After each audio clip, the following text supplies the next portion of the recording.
하나님의 말씀은 골로새서 1장 15절에서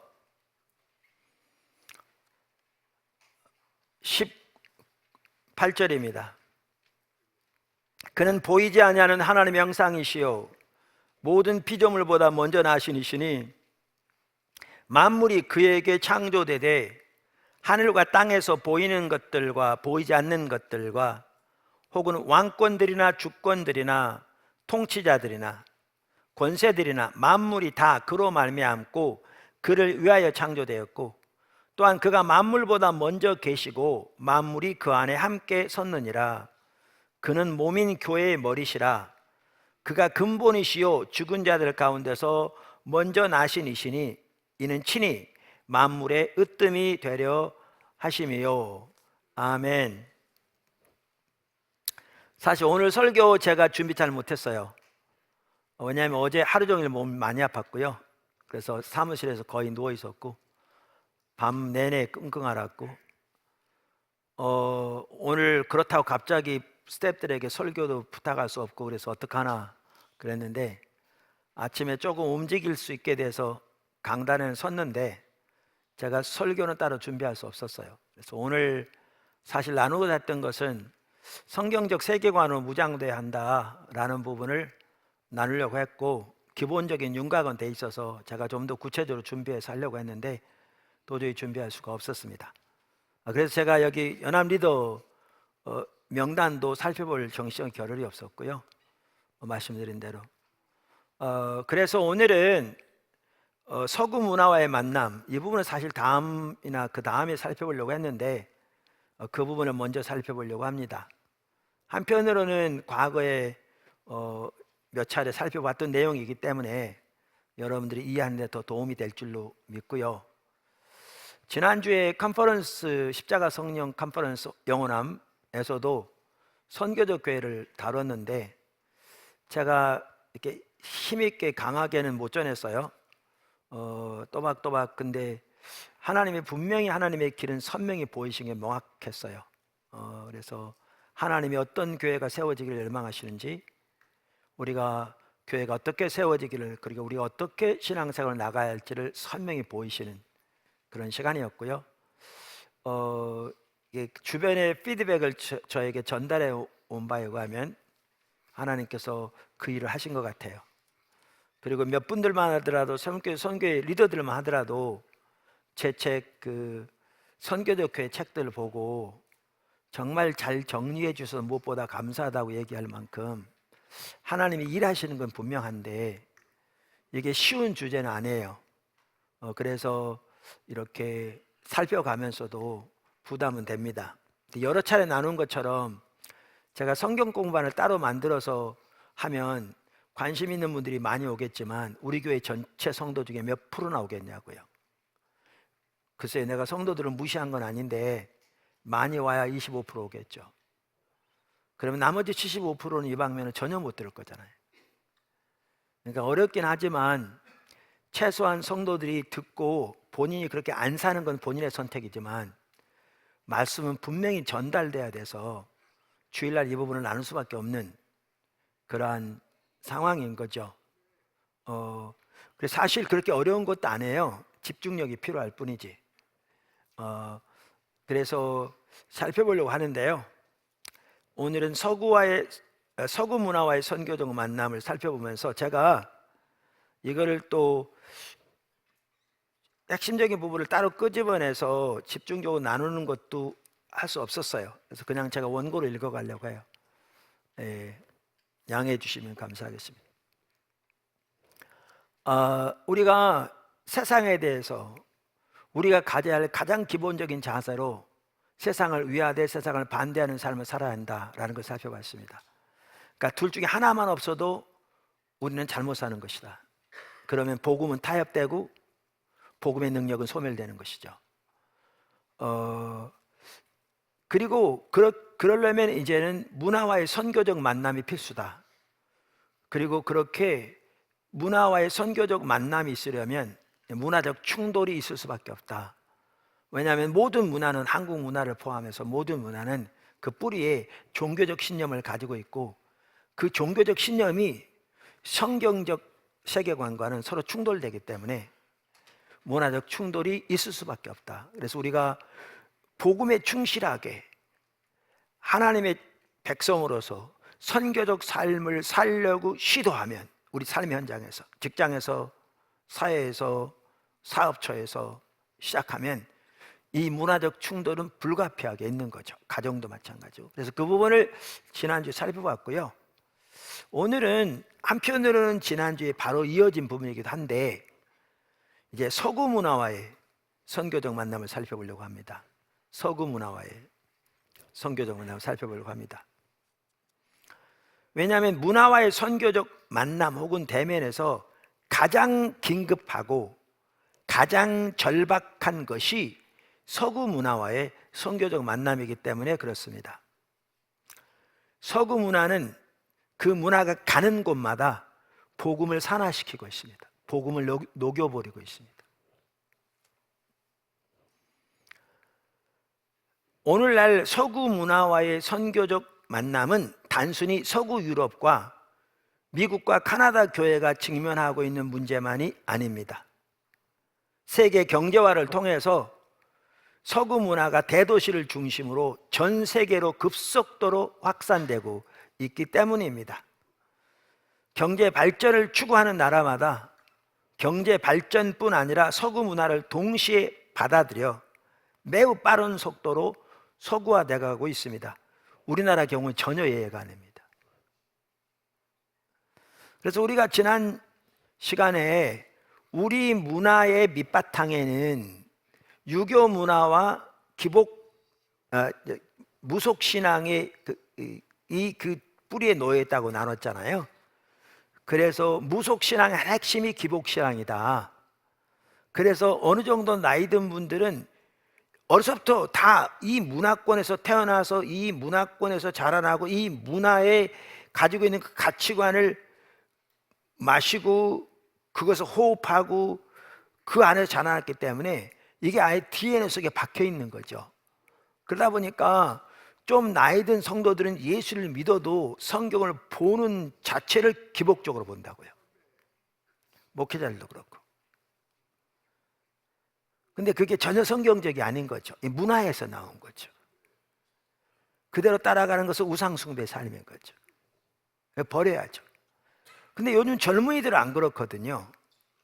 그럼 젊은이들 옳은가? 아니요. 젊은이들 같은 경우에는 급속도로 서구화되면서 서구 문화를 가지고 있습니다.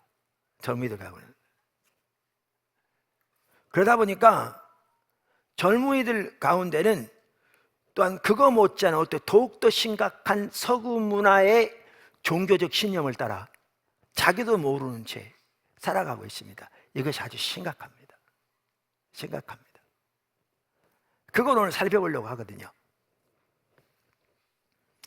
이 방면에 잘 이렇게 앞서서 지적했던 분이 레슬리 뉴비긴인데, 레슬리 뉴비긴은 인도에서의 40년 가까운 선교 사역을 마치고 영국으로 돌아왔을 때 영국이 선교지로 변해 있었으며 문화와의 선교적 대면이 영국에서도 절실하게 필요하다는 것을 발견했습니다. 인도에서뿐만 아니라. 특별히 그는 오늘날의 서구 교회가 서구 문화 이야기 속에 흡수되어 버려서 복음마저도 그 문화의 이야기에 맞추어 재단해 버린 것을 보고 큰 충격을 받았습니다. 그는 그것을 중증 혼합주의라고 표현했습니다. 그래서 남은 생애 동안 서구 교회를 일깨워 교회의 선교적 정체성과 복음의 공적 진리를 회복하고 서구 문화와의 선교적 대면에 나서도록 혼신의 노력을 다했습니다. 간단한 얘기했지만 매우 세 가지 중요한 단어가 있습니다. 교회의 선교적 정체성을 회복하고, 매우 중요한 부분이죠. 오늘날 우리에게 한국 전혀 이해가 아닙니다. 또 하나는 복음의 공적 진리를 회복하고, 복음은 공적 진리거든요. 회복하고 서구 문화와의 선교적 대면에 나서는 것을 위해 혼신의 노력을 다했습니다. 사실 이러한 노력은 선교적 교회 운동의 태동에 큰 기여를 했습니다. 여러 번 나눴습니다만 인도에서 돌아왔을 때 그는 서구 교회가 현대 서구 문화가 종교를, 그래서 기독교를 모든 공적 영역에서 몰아내서 사적 영역에 작은 공간을 마련해 놓고 거기에 집어넣은 것을 그대로 인정하고 받아들이고 믿고 있는 것을 보았습니다. 그리고 서구 교회가 서구 문화에 순응해 버려서 자신의 메시지마저 그 문화적 이야기에 맞도록 재단해 버린 것을 보았습니다. 쉽게 설명하면 서구 교회는 복음과 구원을 개인을 위한 것으로 축소시켜 버리고, 그래서 예수님이 십자가만 하더라도 내 영혼의 구원을 위해서, 인간의 구원을 위한 것만으로 축소시켜 버리고, 당연히 그 포함되는데, 윤리만 하더라도 성도들 각자가 윤리적인 삶을 사는 개인적인 것으로 축소시켜 버렸습니다. 아까도 말씀드렸죠. 복음은 성경적인 진리는 공적 진리라고. 모든 창조 세계는 하나님이 창조하셨고, 인간의 죄로 인해 모든 창조 세계가 죄로 영향을 받았고 타락하게 되었고, 예수님 오셔서 십자가 부활을 통해 구속을 성취하셨는데, 오늘 본문에도 명백하게 알 수 있듯이 그 구속은 인간 사회 전체 공적 영역을 포함해서 모든 창조 세계를 포함한, 당연히 우리 개인을 포함하는 거 말할 것도 없거니와, 구속은 전체를 포함하고, 하나님은 지금도 예수님이 그 모든 영역의 주 되심이 실현되도록 역사하고 계시고, 인류의 역사는 예수님이 다시 오셔서 그 모든 회복을 완성하신 것으로 끝이 날 거거든요. 그래서 성경적 진리는, 복음은 한 번도 사적 진리인 적이 없습니다. 그건 공적 진리입니다.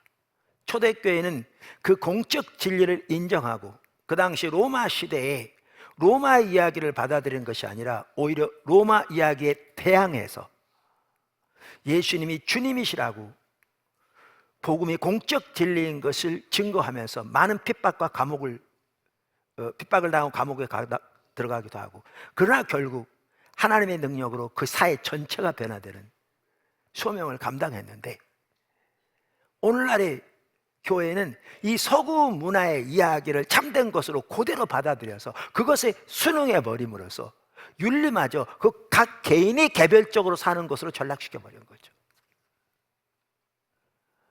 우리의 복음과 구원만 하더라도 우리 개인에게 해당하는 사적인 것으로 전락시켜 버리고, 우리의 복음마저도, 우리의 선교마저도, 우리의 신앙마저도 이 서구 문화의 이야기에 맞도록 그냥 재단해버린, 굴복해버린 그 모습을 발견하게 된 겁니다. 그 결과 복음은 뉴비긴의 말대로 문화의 포로 상태가 되어 문화의 공적 영역에서는 어떠한 영향도 미치지 못하고 있었습니다.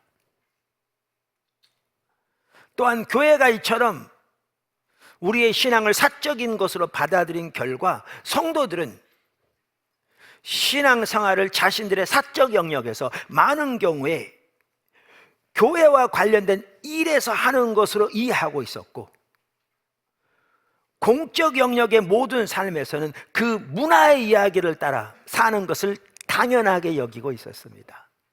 이게 우상숭배의 삶인데,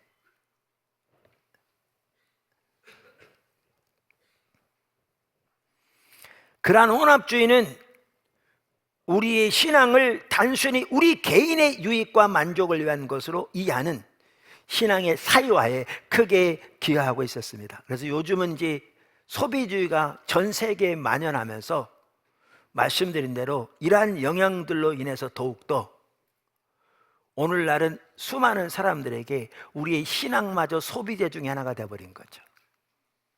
소비재에서는 모든 것이 소비재거든요.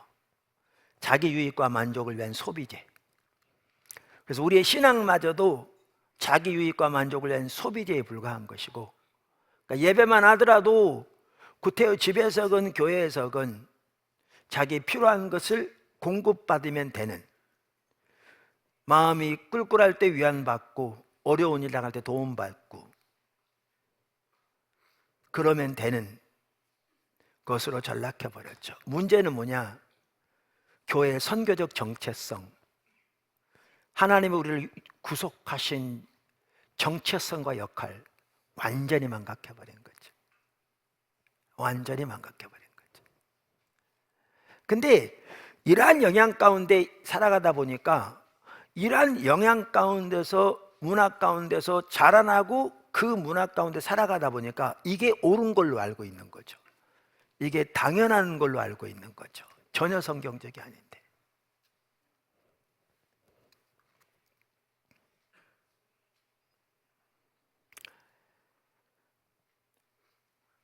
그래서 우리가 이것이 서구 교회의 현실일 뿐만 아니라 우리 한국 교회의 정확한 현실인데, 이제 이러한 부분들을 우리가 올바로 이해해야 되거든요. 그래야 우리가 그 문화 가운데서 올바로 선교적 삶을 살 수가 있어요. 올바로. 첫째, 우리의 현실, 현대 서구 사회에 존재하는 이층 구조. 그러니까 지금 말씀드린 이 구조를 아주 잘 설명하고 있는 분이 낸시 피어시라는 분인데요. 그분이 세계관에 관한 아주 뛰어난 책 완전한 진리에서 이거를 잘 다루고 있어요. 잘 다루고 있어요. 이분도 처음에 신앙생활 나름대로 잘하다가 신앙의 회의를 가지고 완전히 버렸다가 그 라브리 가서 완전히 변한 거잖아요. 그래서 거듭 태어나는. 이제 그러면서 기독교 세계관 운동에 앞장서 수고하고 있는 분이에요. 아주 뛰어난 책인데 거기에 보면 현대 서구 사회에는 또렷하게 분리되어 있는 두 영역이 존재하는 것을 말해요. 그 라브리는 프랜시스 셰퍼가 세웠고요. 그분의 영향으로 많은 분들이 올바른 신앙 가운데 아름답게 세워지고 있더라고요. 낸시 피어시도 마찬가지고요. 그래서 프랜시스 셰퍼는 이거를 2층 건물에 비유했어요. 2층 건물에. 그래서 2층 구조. 도표로 보면 이렇습니다. 여러분 보셨죠? 하층 공적 영역은 과학적 지식에 토대하고 있다고 간주하고요. 이제 사적 영역, 그것은 개인적 선호에 기초하고 있다고 간주하죠. 그래서 현대 서구 문화는 사회를 두 영역으로 나눕니다. 하나는 공적 영역입니다. 정치, 경제, 사회, 교육, 법 등 사회 전반적인 부분이 공적 영역에 속합니다. 사적 영역은 각 개인에게 속한 영역인 거죠. 현대 서구 문화는 종교, 도덕, 개인적 신념 이란 것들을 그 사적 영역에 포함시킵니다. 그러면서 말씀드린 대로 공적 영역은 과학적 지식의 영역으로, 사적 영역은 개인적 선호의 영역으로 간주합니다. 이 이분법을 종종 사실과 가치의 이분법이라고 부르기도 합니다. 그 도표로 보면 이런데요. 그러니까 공적 영역은 과학적 지식에 기초한 사실의 영역, 팩트의 영역으로 여기고, 그렇기 때문에 모든 사람에게 구속력이 있다고 간주합니다. 이 말은 모든 사람이 반드시 지켜야 되는 것을 의미합니다. 반면에 가치의 영역은 개인의 선택에 기초한, 개인이 선호하는 바를 말하는 신념, 종교 같은 것을 의미하기 때문에 이것은 개인적 선호에 기초한 가치의 영역이라고 말하는 거죠. 그런데 이 사적인 영역은 각자 자기가 선호하는 것을 선택한 권리가 있기 때문에 그 사람의 선택은 존중되어야 하지만 개인의 선택이 다른 사람에게 전혀 구속력이 있는 것은 아닙니다. 문제는 현대 서구 문화는 이 구조에서 종교를, 특별히 기독교를 사적 영역에 포함시킨다는 것입니다. 말씀드린 대로 이 사적 영역은 각자 개인이 선호하는 가치의 영역이기 때문에 거기에는 도덕적 상대주의가 가득합니다. 사람마다 도덕적인 기준이 다르는 거죠. 자기가 생각하는 바대로 기준을 가지고 있으니까. 이러한 이해에서 기독교는 모든 사람이 순종해야 마땅한 객관적 진리로 간주되는 것이 아니라 선택 가능한 취향의 문제에 불과한 것으로 취급됩니다.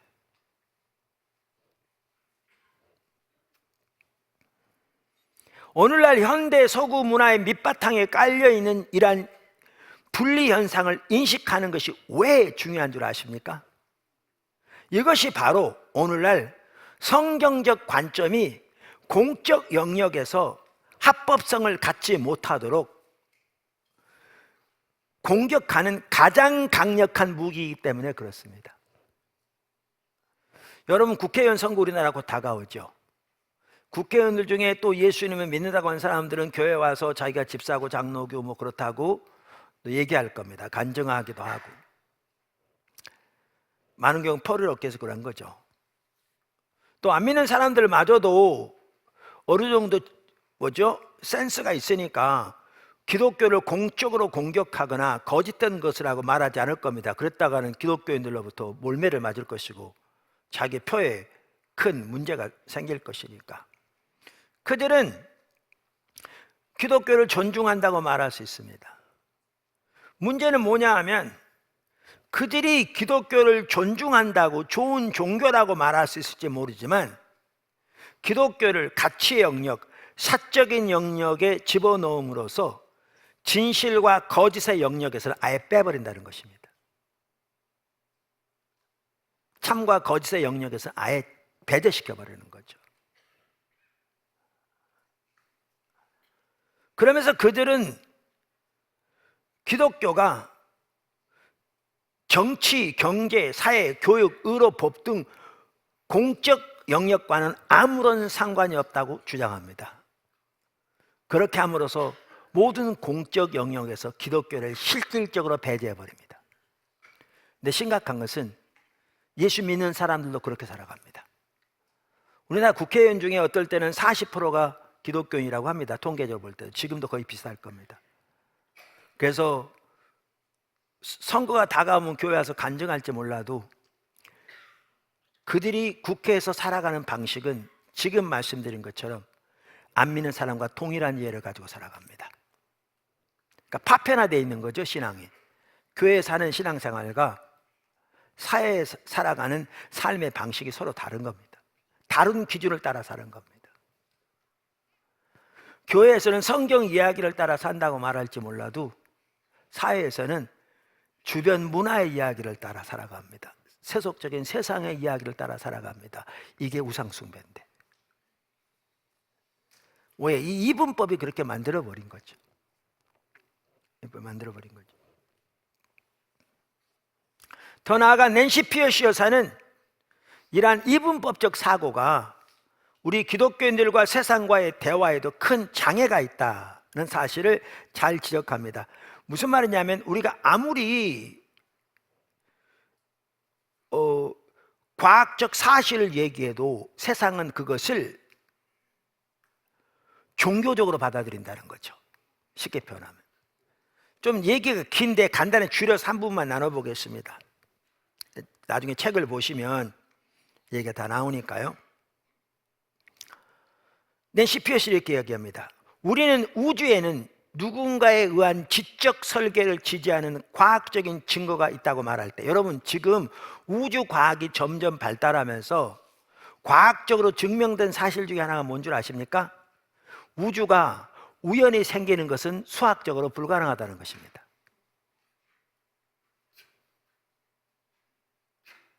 우주가 우연히 생기는 것은 수학적으로 불가능하다는 것입니다.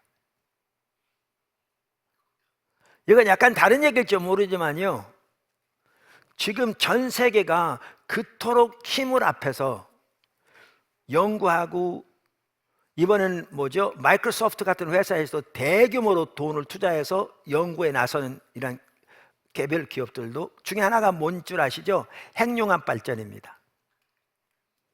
핵융합 발전. 이 발전이 되어지려면 때로는 그 3천만 도, 1억 도의 온도를 견뎌내야 돼요, 원자로가. 우리나라도 세계적으로 이 연구에 우리나라 적극적으로 거기 개입돼 있고요. 같이 함께 하고요. 우리나라도 많은 연구가 되어지고 있습니다. 이게 만약에 발명되어지면 그 연구가 이제 실제로 되어지면, 지금 연구하고 있고요. 이게 실제로 이제 발전이 되어지면 즉 인류는 거의 무한정한 에너지를 쓸 수 있습니다. 근데 이 핵융합 발전이 지금까지 우리가 과학이 이토록 발전하고 전 세계가 그토록 많은 노력을 해서 AI까지 동원해서 하고 있는데 아직 못 이뤄냈습니다. 근데 이거 아십니까? 태양이 핵융합 발전하는 겁니다.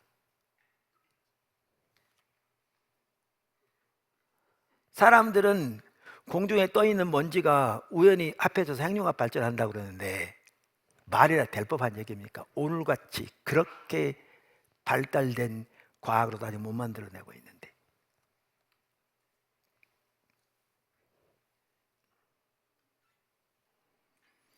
우주가 어떤 지적 존재에 의해서, 과학적 사실은 그 존재가 누구인지는 말하고 있지 않죠. 성경에는 하나님이 천지를 창조하시다고 말하고 있고, 설계된 것으로 볼 수 있는, 왜냐하면 우연히 이렇게 생기는 것은 불가능하기 때문에, 수학적으로도. 그렇다고 말하면 그들은 곧바로 뭐라고 대답하느냐 하면 종교적 우파가 정치 권력을 장악하려고 한다고 받아치는 거죠. 우리나라 동성애 예를 들어보면 에이즈만 하더라도 헌혈들을 통해서도 감염되기도 하지만 남자 동성 간의 성적 결합을 통해서 대부분 확산된다는 사실은 널리 알려진 과학적 사실입니다. 물론 이미 에이즈 병에 걸린 사람들과의 이성 간 성적 결합을 통해서도 감염됩니다. 그리고 우리나라의 경우 에이즈 치료를 위해 막대한 국가 재정이 지불됩니다. 대부분 의료보험을 통해 그 치료가 지불되기 때문입니다. 그리고 되게 비쌉니다. 그런데 교회가 동성애로 인한 국민 건강 문제와 국가 재정의 문제를 제기하면 언론이나 국회 등은 곧바로 기독교인들이 종교적인 잣대로 동성애를 반대한다고 즉각 무시해버립니다. 우리 현실입니다. 바로 이와 같이 이 이분법이 세상과 우리 주변 문화와 교회와의 대화도 심각하게 가로막고 있습니다. 그래서 우리가 이런 부분을 잘 배워서 앞으로 나누겠지만 그들의 언어로 성경적인 가치와 세계관을 나누는 훈련이 절실하게 필요합니다. 자, 작은 첫 번째, 이층 구조의 발전. 이제 이 서구 문화가 점점 세속화되면서 이 2층 구조는 더 심각성을 띱니다. 오늘날은 포스트 모더니즘 사조가 점점 확대되면서 이 2층 구조는 다음과 같은 구조를 띱니다.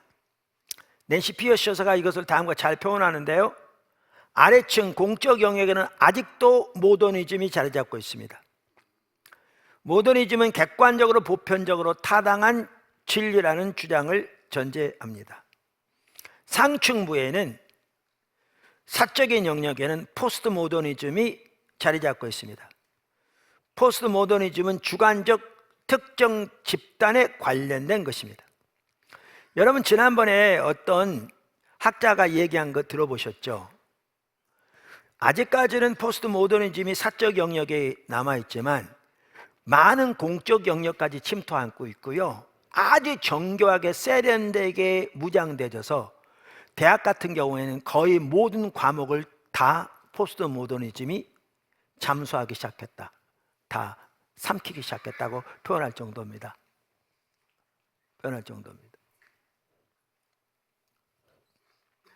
그런 캠퍼스로 우리 학생들이 공부를 하러 가는 겁니다. 우리 학생들이. 자, 이 친구도의 하층에는 말씀드린 대로 모더니즘이 자리 잡고 있습니다. 모더니즘의 배후에는 자연주의 세계관이 놓여 있습니다. 자연주의 핵심 가치는 물질이 영원하며 존재하는 것의 전부라는 것입니다. 그러니까 신은 존재하지 않습니다. 그것은 하나님의 존재도 하나님의 창조도 인정하지 않습니다. 이 우주가 이전에도 있었고 현재도 존재하고 앞으로도 존재할 모든 것이라는 겁니다. 칼 세이건이라고 이렇게 통속 우주 과학자인데 미국의 EBS 방송에서 우주 관련된 시리즈를 오랫동안 담당하게 됐던 학자입니다. 그분이 늘 하는 얘기가 그거였습니다. 우주가, 우리가 살고 있는 이 우주가 이전에도 있었고 지금도 있고 앞으로도 있을 모든 것이다. 이게 자연주의 세계관입니다. 그러니까 성경에 보면 하나님이 이전에도 계셨고 영원 전부터, 지금도 계시고 앞으로도 영원히 계실 것이다, 이렇게 성경은 말하고 이 하나님 자리를 우주가 차지한 게 자연주의 세계관입니다. 근데 자연주의 세계관이요 심각하게 도전을 받고 있는데, 지금 과학적 증거에 의하면 우주는 시작이 있다는 것이 보편적으로 받아들여지고 있습니다. 그것을 빅뱅으로 말하건 시작이 있다는 거죠. 우주 법칙에 의해서, 물리 법칙에 의하면 시작이 있을 수밖에 없거든요. 그러면 자연적 세계는 틀린 거죠.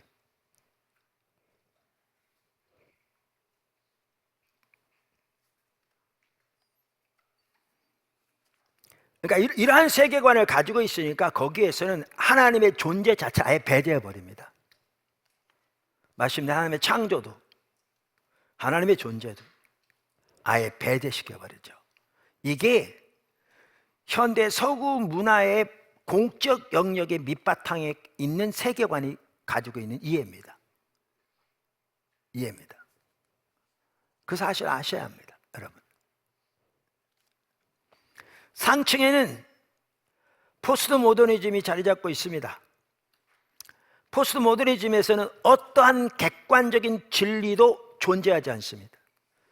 객관적인 진리 자체를 주장하는 자체가 폭압적이라는 겁니다.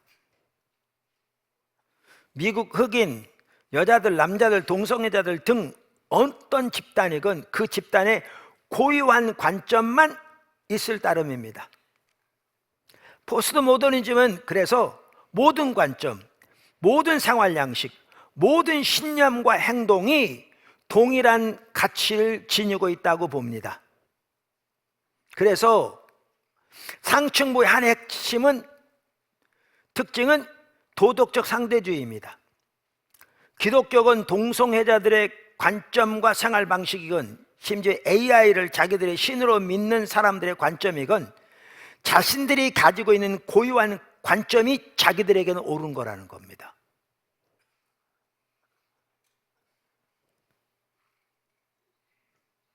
그러니까 이러한 이해에서 나오는 말들 중 많이 회자되는 말이 내가 원하는 것은 아무거나 할 수 있어 라는 거죠. 거기에 다른 사람에게 해를 끼치지 않으면 이러한 단서가 붙을 경우도 있습니다. 또한 서로 친절하자라는 말입니다. 당연히 우리는 친절해야 합니다. 성경이 가르치는 핵심적인 가치는 사랑이고 사랑의 한 핵심은 친절이기 때문에. 그런데 포스트 모더니즘이 말하는 친절은 전혀 그런 의미가 아닙니다. 사람들의 모든 문화적인 가치, 도덕적인 이해, 삶에 대한 관점이 동일하게 동등한 가치를 가지고 있기 때문에 서로에게 친절해야 한다는 겁니다. 인정하고. 포스트 모더니즘 자리에서는 한편으로는 기독교의 자리가 있습니다. 왜냐하면 집단만 있다고 그랬잖아요. 그리고 그 집단이 믿는 것만 자기들에게 옳은 게 있다고 그랬잖아요. 그러니까 거기에서는 기독교인들 이래 잘해, 너네도 그렇게 믿어, 믿으면 되잖아. 자리가 있죠. 문제는 성경이 말하는 신앙과는 전혀 다른 신앙인 거죠. 우리가 그걸 그대로 인정하고 받아들일 수 없는 거죠. 우리가 그걸 그대로 인정하고 거기에 순응해서 그대로 따라갈 수는 없는 거죠. 우리 자리가 있다고.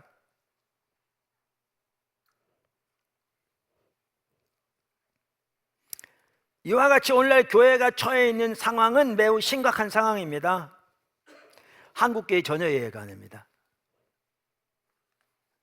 우리는 이러한 문화 속에서 선교적 삶을 살아야 합니다. 이러한 문화 속에서.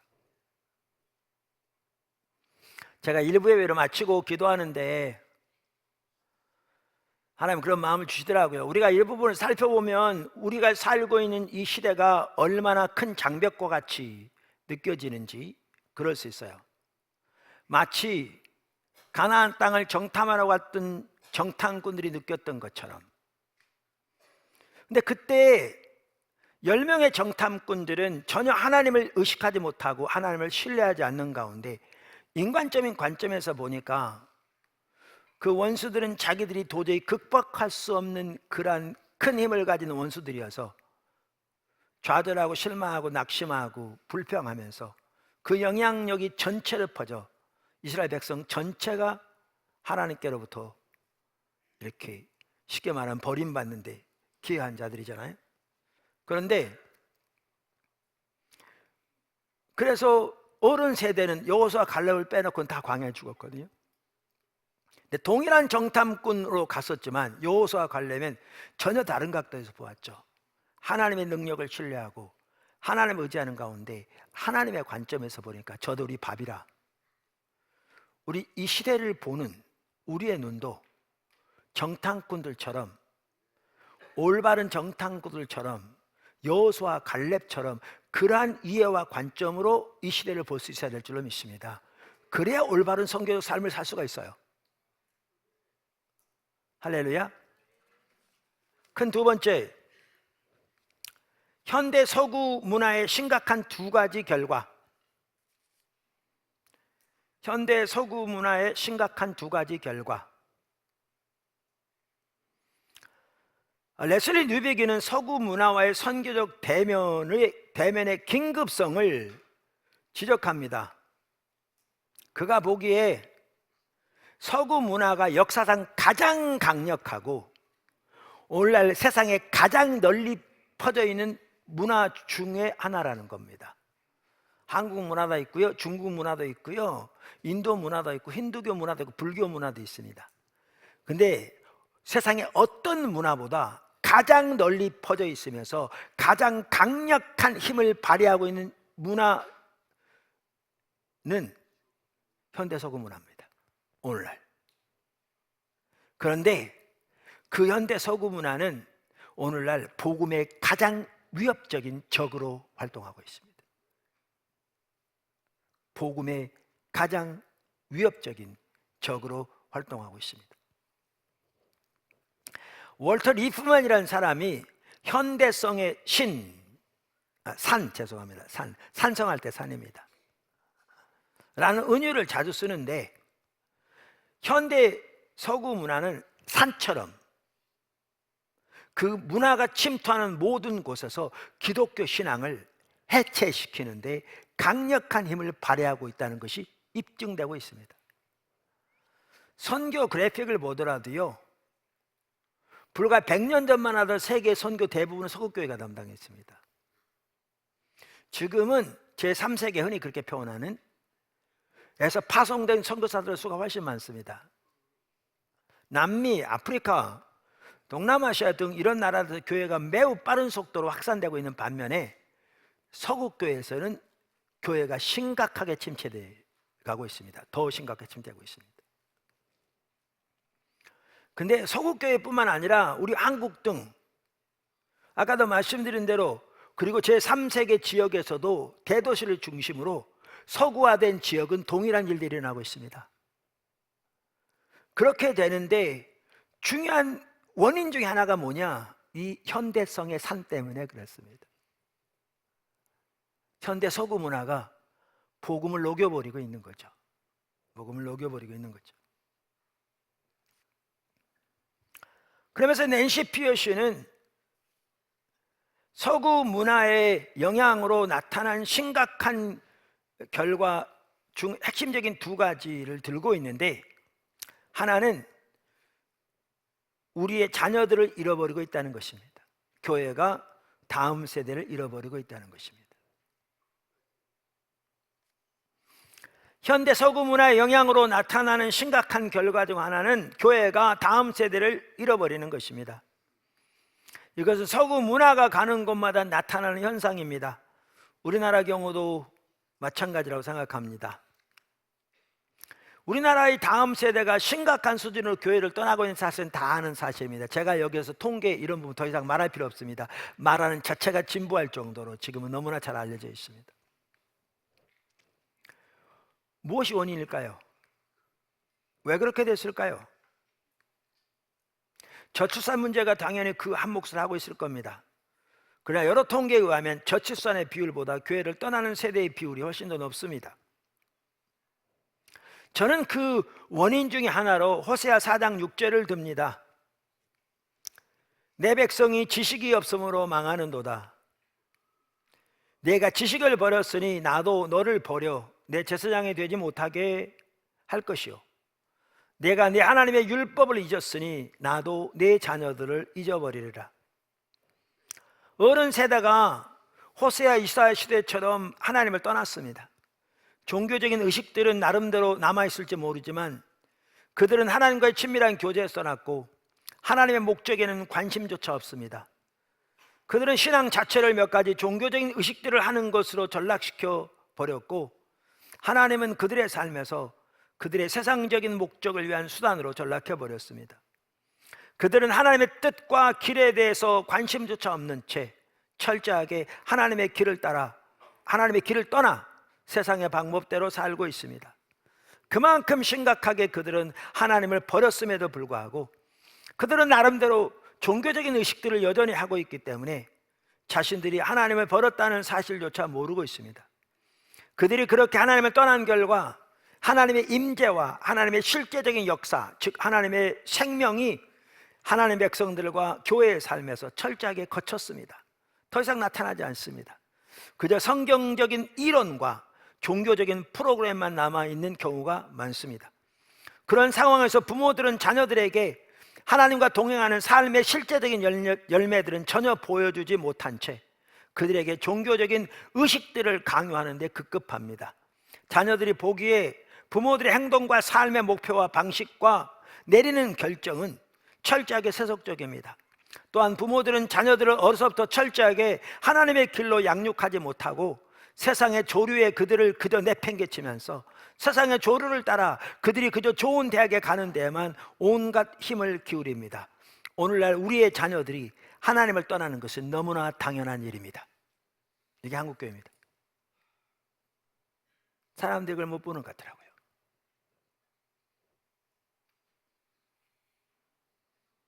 호세아 4장 6절이 말하는 그대로 된 거죠.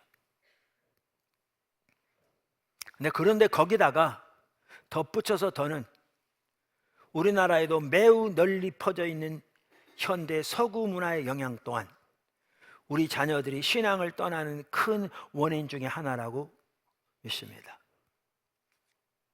그래서 지금은 어느 때보다 우리 자녀들을 올바른 신앙의 가치관과 하나님의 길로 향하는 삶뿐 아니라 성경적인 세계관으로 무장시켜야 할 절실한 필요 가운데 있습니다. 여러분, 이 현대 서구 문화 밑바탕에는 진화론이 놓여 있습니다. 아까 나중에 살펴볼 텐데요, 더 자세히. 현재 존재하는 모든 우주와 인간을 포함한 그 안에 있는 모든 생물이 어떻게 존재하게 되었는지에 대한 설명이 요구되잖아요. 그런데 그것을 진화론으로 설명하기 때문입니다.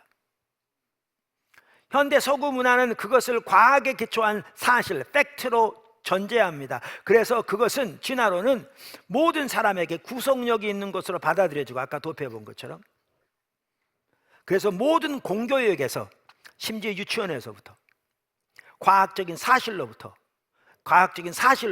어려서부터 가르쳐지고 있습니다. 그 결과 사람들의 사고와 삶에서 어려서부터 하나님은 배제되고 성경 이야기는 비과학적인 것으로, 사실이 아닌 개인적인 신념에 불과한 것으로 치부됩니다.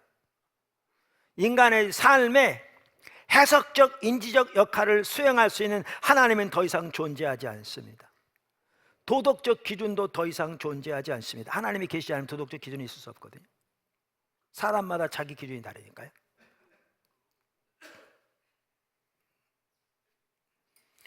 원래 대학은 전 분야에서 이러한 사조들로 무장되어 있습니다. 그래서 기독 학생들이 대학에 가면 전 분야에서 대부분의 교수들이 다윈주의가 뒷받침된 사조로 무장되어 그들을 밥으로 여기며 누구 말 따라 점심시간에 간식으로 잡아먹기 위해 준비하고 있습니다. 그 결과 수많은 젊은이들이 기독교 신앙을 떠나고 때로는 아예 그 신앙을 갖지 못하도록 차단됩니다. 근데 진화론은 과학이 아닙니다. 이제 앞으로 살펴볼 겁니다. 제가 우리 기도학교 선생님에게 중고등학교 교과서에 나온 진화론에 대한 과학적 증거 하나라도 좀 나한테 찾아서 주라, 그렇게 부탁했습니다. 그분이 중고등학교 과학책에 나온 여러 가지 그 기사들을 저에게 보내줬습니다. 그 중에 진화의 증거가 될 만한 증거가 단 하나도 없는 거 아십니까?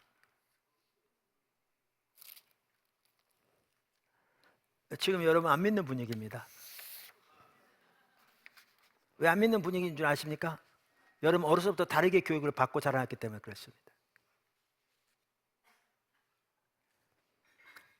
제가 한참 전에 한 2년 됐나 일부 예배 시간에 진화론은 과학이 아니다, 종교다 그랬더니 저쪽에 앉아있던 아마 고등학생 같은데 곧바로 일어나서 밖으로 나가더라고요. 그렇게 생각했겠죠. 진화론은 과학인데 이미 검증돼서 세계적으로 가르쳐지고 있는데 목사가 자기 신앙을 주장하는 건 좋지만 그렇게 과학에 반하게 왜곡되게 그렇게 가르친다고 생각했겠죠. 여러분, 진화론에는 소진화와 대진화가 있습니다. 소진화는요, 각 종 내에서 생물이 환경에 적응하는 것을 말합니다. 인종마다 수십 종류의 인종이 있잖아요. 이거는 과학적으로 수없이 많이 증거가 있습니다. 근데 대진화는 이 소진화를 토대로 이제 종과 종 사이에 진화가 있을 거라고 간주하는 겁니다. 그래서 아메부터 시작해서 점점 고등동물로, 그래서 나중에는 원숭이에서 사람으로 이렇게 진화될 거라고, 이거를 대진화라고 합니다. 소진화에 대한 다시 말하면 같은 종 내에서의 환경에 적응하는 것에 대한 과학적 증거는 수없이 많이 있는데요. 대진화에 대한 증거는 단 하나가 없습니다.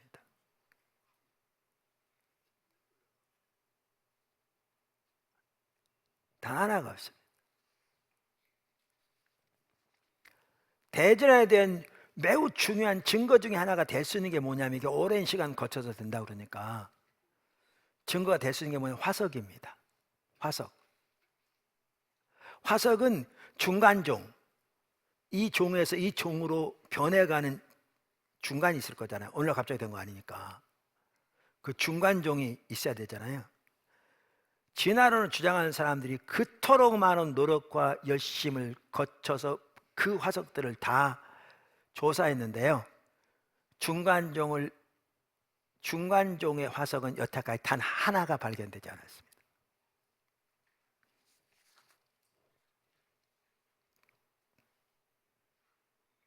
(1980년 10월) 진화론과 관련된 여러 분야, 즉 고생물학, 분자생물학, 진화 유전학, 화석학, 해부학 등 세계 권위를 가진 진화론자 160명이 시카고 한 박물관 Field Museum of Natural History에 모여 대진화라는 제목으로 회의를 열었습니다. 그 회의의 결론이 뭐였느냐? 소진화를 연장해서 대진화가 일어난다고 할 수 없다는 것이었습니다. 근데 이게 겉으로 발표 안 됐습니다. 이 내용은 속에 있던 사람이 언론에 이게 이 말을 노출하면서 그 결과가 알려지게 된 겁니다. 없는 주된 이유가 그겁니다.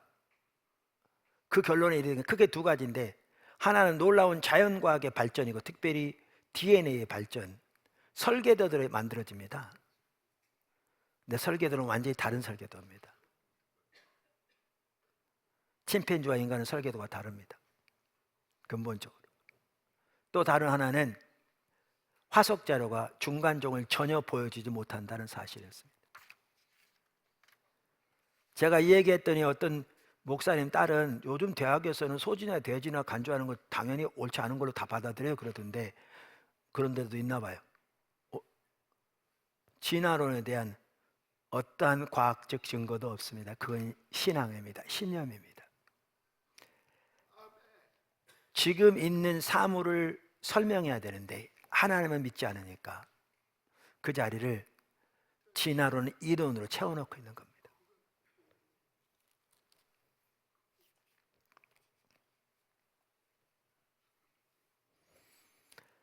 그러나 진화론 때문에 수많은 젊은이들이 신앙을 떠납니다. 한 좋은 예가 완전한 진리 책에 나옵니다. 패트릭 글린의 얘기입니다. 그는 가톨릭 가정에서 자랐고 아주 독실한 신앙을 가진 아이였습니다. 공식적으로 허용한 나이보다 어린 나이에 성사를 시중드는 이 성찬 가톨릭에서 아이가 되었고, 그는 가톨릭 학교를 다녔고 그 학교 도서관은 성자들의 생애를 다룬 책들이 그 도서관 책의 절반이나 됐을 정도로 그런 학교였답니다. 중학교 1학년 때 선생님이 수업 시간에 진화론을 소개했습니다. 그는 자기가 그동안 배운 것과 다른 것을 즉시 알아차리고 수녀에게 만일 다윈의 이론이 옳다면 성경에 나오는 창조 이야기가 어떻게 사실일 수 있느냐고 물었습니다. 그 수녀는 얼떨떨한 표정을 지었고 그때부터 의심의 씨앗이 그의 마음속에 뿌리를 내렸습니다. 글리는 이렇게 말합니다. 내가 하버드에서 공부할 무렵에 이르러서는 그곳의 자연주의와 세속주의 분위기가 쉽게 빠질 만큼 아주 무르익은 상태였다. 수강하는 과목마다 누구든 이성을 가진 인간이라면 종교적인 믿음을 갖는 것이 불가능하다는 가정이 굳게 자리 잡고 있었습니다. 결국 다윈은 생명의 기원을 설명하는데 굳이 하나님의 존재를 가정할 필요가 없다는 것을 입증한 셈입니다.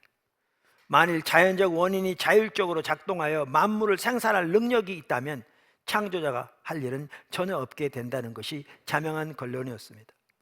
종교는 그저 원시 문화가 만든 창조물로서 혹독한 생존 과정에서 하나의 방어 기조를 만든 것으로 그곳 사람들은 인식하고 있었습니다. 그 세상 사람들이 말하는 종교. 그가 대학원을 졸업할 때쯤 내린 결론은 하나님은 없고 영혼도 없고 내세도 없으며 우주에 어떤 고유한 정의도 없다는 것이었습니다. 그는 그러한 세계관이 현실적이라고 생각하면서 우쭐했습니다. 이게 단순히 패트릭 글린의 이야기라고 생각하십니까? 제가 세계관이라는 책들 이렇게 보니까요, 오늘날 다양한 분야에서 교회에 심각한 부정적인 영향을 미치고 교회를 대적하는 많은 사람들이 젊어서 교회 다녔던 사람들입니다. 그 중에 일부는 자기가 젊어서 거듭나는 체험까지 했다고 고백한 사람들입니다. 근데 그들이 어떻게 이렇게 되었는가? 그 주된 이유가 진화론이었습니다. 진화론이 옳다면 하나님의 존재 자체가 없거든요.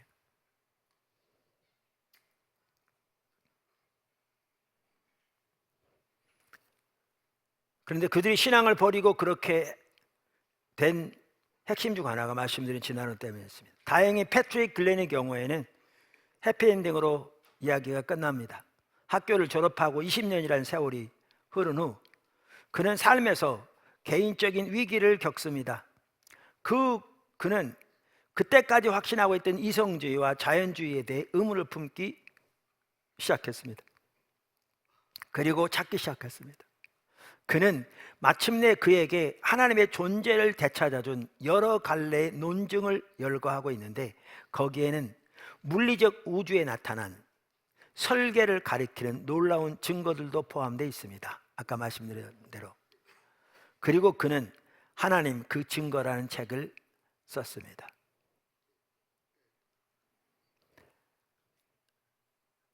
오늘날 교회가 처해 있는 상황이 이런데, 교회의 문제 중 하나는 교회가 우리의 다음 세대를 전혀 성경적 세계관으로 무장시키지 못하고 있다는 것입니다.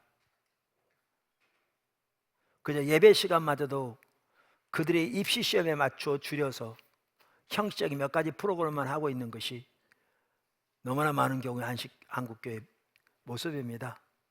그러니까 줄줄이 떨어져 나가는 거죠. 다행히 미국만 하더라도 세계관 수양회 등이 생겨서 고등학생들과 대학생들을 기독교 세계관을 무장시키는 운동이 일어나고 확산되고 있습니다. 우리 기도학교에서 잘 가르치고 있고요. 우리도 앞으로 세계관 학교도 하려고 합니다. 그 다음에 그 영향 두 번째, 다른 하나는 우리가 문화를 잃어버렸다는 것입니다. 우리가 문화를 잃어버렸다.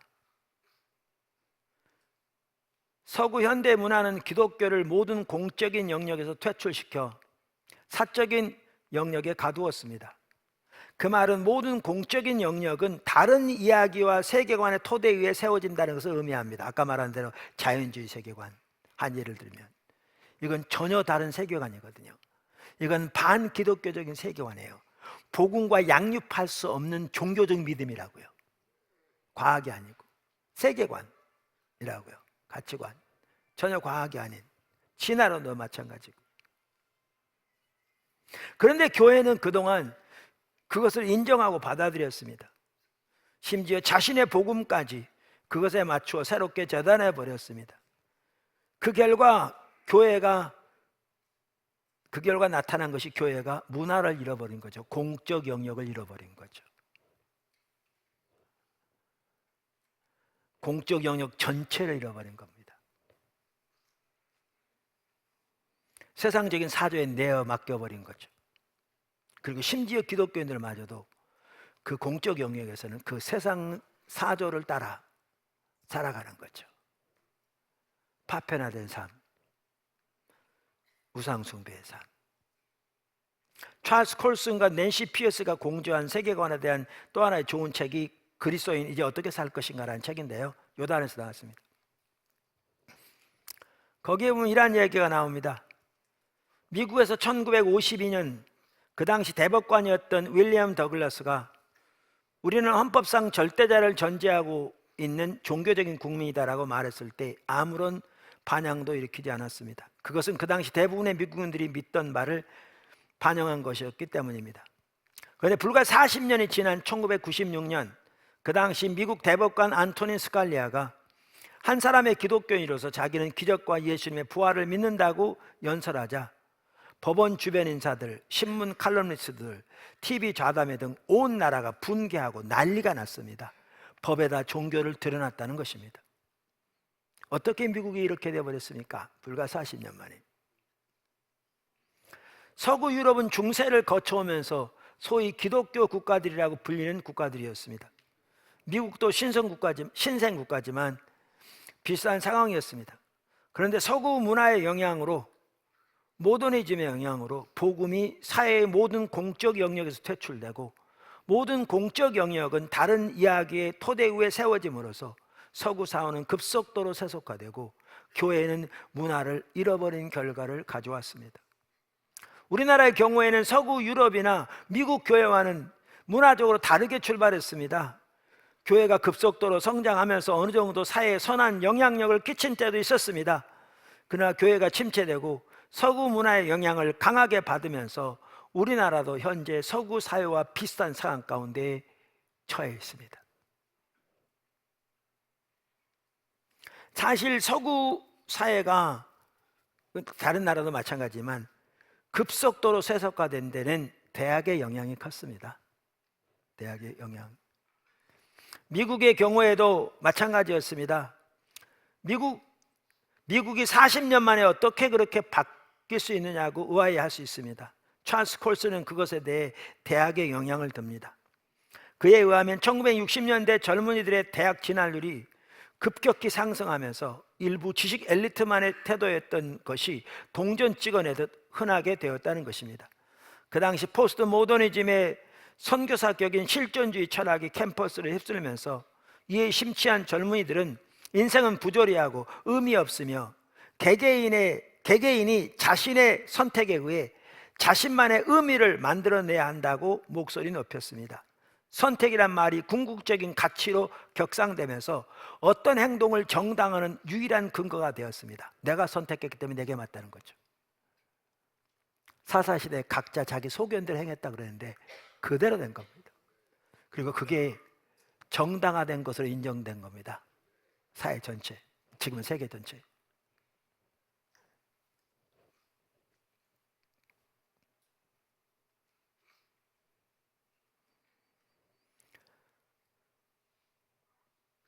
실존주의에서는 유실론적 실존주의도 있습니다만 여기서 문제가 되는 것은 무실론적 실존주의입니다. 그것은 당연히 자연주의 철학에서 나온 세계관입니다. 즉 이 우주가 궁극적인 실체라는 것입니다. 하나님의 창조도 존재도 인정하지 않습니다. 그러니까 옳고 그름에 대한 기준이 있을 수 없습니다. 이 철학을 공고히 해주는 것은 당연히 다인의 진화론입니다.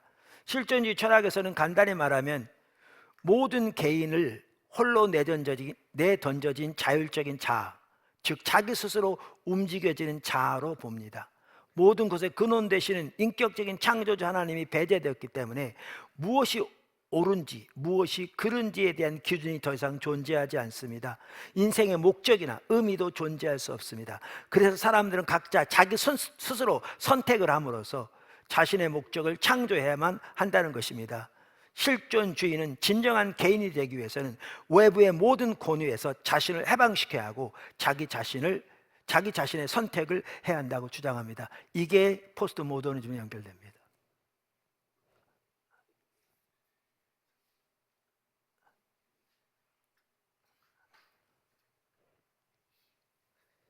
이렇게 그러면서 그들이 졸업해서 그들이 언론계, 학계, 정치계, 비즈니스계, 사회 전체로 나가 거기에서 그 전체 영역을 장악하면서 사회 전반이 바뀌어버린 겁니다.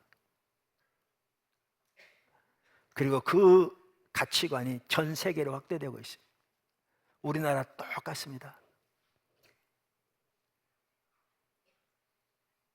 똑같습니다. 그래서 이러한 실존주의에 조금 더 나아가면 포스트 모더니즘인데 거기에서는 그 자아조차도 인종, 계급, 성별의 세력들 간의 상호작용으로 용해되어 버립니다. 포스트 모더니즘은 개인을 종족 집단 속으로 용해시켜 버립니다.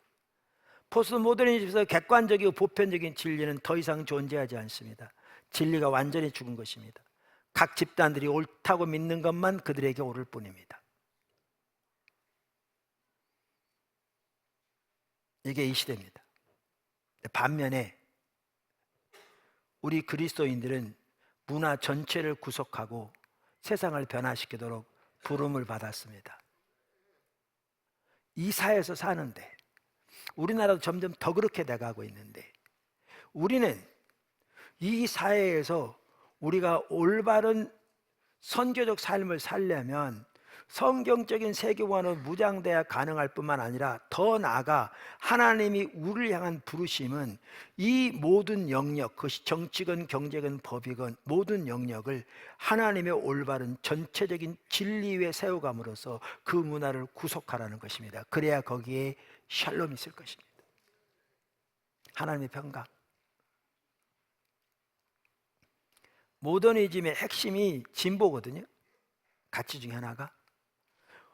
왜 포스트 모더니즘이 사실 그 모더니즘은 내부에서 내부적인 반발로 무너지기 시작한 겁니다. 외부가 아니라. 그래서 포스트 모더니즘이 반발하고 나섰잖아요. 그 이유 중에 하나가 뭔지 아십니까? 진보의 사상이 무너진 겁니다. 세계 1차 대전, 세계 2차 대전, 600만의 유대인 학살, 인종 청소, 20세기가 가장 많은 사람들이 살해된 한 세기입니다. 인류 역사에서. 그 과학을 내세우는, 진보를 내세우는, 합리성을 내세우는 사조 결과는 가장 끔찍한 인종학살입니다. 하나님이 없이 인류는 그렇게 될 수밖에 없습니다. 그래서 하나님께서 우리에게 맡기신 소명 중에 하나가 바로 그리스도인들은 문화 전체를 구속하고, 즉 성경적 진리 위에 세우고, 그래서 그곳이 하나님의 샬롬이 넘치는, 평강이 넘치는, 예수 그리스도의 주 되심이 실현되는 곳이 되도록 하나님의 능력으로 세상을 변화시키도록 부름을 받았습니다. 이게 우리의 소명입니다. 여기까지 나가야 합니다. 그러려면 우리는 얼마나 하나님의 길로 무장되고 얼마나 하나님의 길을 배울 뿐만 아니라 이 시대를 볼 줄 알아야 합니다. 도서관 그래서 만들었습니다. 아시다시피 도서관이요, 기도학생들이 만든 거 아닙니다. 우리 포도나무교회 지체들을 위해 만들었습니다. 여러분을 위해서 만들었습니다. 기도학생들이 많이 쓰고 있습니다만, 왜? 이 시대에 우리가 선교적 삶을 살려면 우리는 무장돼야 하기 때문에 그렇습니다. 큰 숙제를 우리는 안 했습니다. 아까도 말씀드린 대로 어떻게 보면 정탐꾼을 보냈을 때 그 원수들은 거인들이고 그 성은 크고 자기들은 그 앞에 메뚜기처럼 보이는 그런 상황과도 같은 한편으로는 상황입니다. 그러나 그것에서도 하나님을 보고 하나님을 의지해서 하나님의 관점으로 보았던 사람들은 하나님의 그 모든 것을 무너뜨리고 그 땅을 차지하게 할 도구로 쓰임 받았고요, 그 앞에서 하나님의 관점으로 보지 못하고 세상적인 관점으로 보고 낙심하고 원망했던 불평했던 그들은 다 흩어졌습니다.